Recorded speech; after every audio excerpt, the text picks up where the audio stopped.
नमस्कार, मैं डॉक्टर सतीश पंडित आज आपको बर्थ डिफेक्ट्स के बारे में कुछ जानकारी देना चाहता हूँ। सारे संसार में नवजात बच्चों में 3 से 6% बच्चे birth defects, major birth defects से ग्रस्त हो सकते हैं। इन मेजर बर्थ डिफेक्ट्स में दिल की problems, heart defects, urinary tract defects, गुर्दे और इसके रिलेटेड ऑर्गन जैसे लिंग है, इनके defects, undescended testis, hernia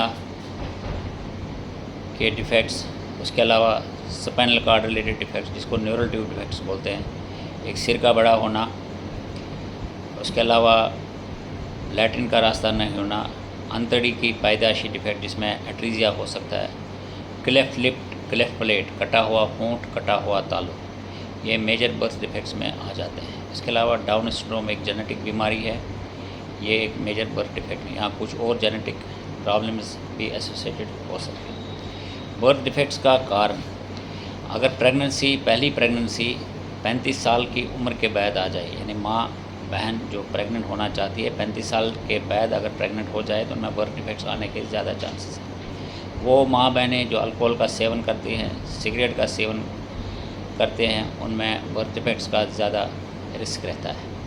uncontrol diabetes यानी शुगर की बीमारी अगर कंट्रोल में नहीं है, ब्लड प्रेशर कंट्रोल में नहीं है, या कोई क्रॉनिक बीमारी जैसे किडनी डिजीज़ वगैरह कंट्रोल में नहीं है, उनमें भी बर्थ डिफेक्ट्स होने का बहुत ज़्यादा रिस्क रहता है। इसी तरह अगर प्रेगनेंसी के पहले 3 महीने में कोई इन्फेक्शन जिसमें टॉक्सोप्लाज्मोसिस, रूबेला या हर्पीज़ इन्फेक्शन शामिल हो तो उनके कारण भी नवजात बच्चों में बर्थ डिफेक्ट्स होने के चांसेस रहता है।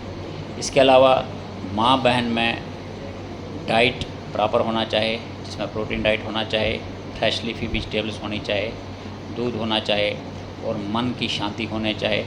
जो हमारा एनवायरनमेंट है वो खुश और खुशहाली का होना चाहिए। कुछ बर्थ डिफेक्ट्स जेनेटिक डिजीज़ के कारण हो सकते हैं, जो दादा परदादा वगैरह में चले जाते हैं, तो उसके कारण भी हो सकते हैं। इन बीमारियों से कैसे बचा जाए? प्रेगनेंसी आने से 1-2 महीने पहले जो माँ बहन फॉलिक एसिड 400 मिलीग्राम की एक गोली, 400 माइक्रोग्राम की एक गोली डेली ले ले और प्रेगनेंसी में भी चालू रखे, उन माँ बहनों में, बच्चों में बर्थ डिफेक्ट होने का चांसेस 0 है।